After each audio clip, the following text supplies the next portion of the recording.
ওকে নিয়ে বক বক করে যাচ্ছি। আচ্ছা, তুমি কি সেই গল্পটা লেখা শেষ করেছো যেটা তুমি আমাকে নিয়ে লিখতে চেয়েছিলে, নাকি আমার পাত্তা না পেয়ে সেই গল্পটা ছেড়েই দিয়েছো?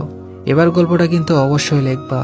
একটাই আবদার, জানি তোমাকে আবদার করার মতো কোনো অধিকার আমার নেই, তবুও বলছি যদি পারো আমার বিয়েতে একটা সিঁদুরের কৌটা গিফট করো।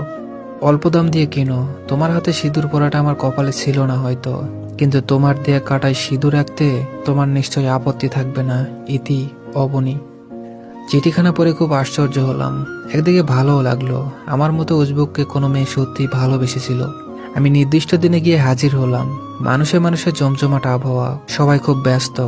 এত ব্যস্ত ভিড়ে অবনীকে কোথাও দেখতে পেলাম না। উঠোনের এক মাথায় বর আসন, একটা কম বয়সী মেয়ে বরকে পাখায় বাতাস করছে। আমি বরকে গিয়ে বললাম, আপনার ওখানে টোপর পরে আমার বসার কথা ছিল। বর হতভম্ব হয়ে জিজ্ঞেস করলো,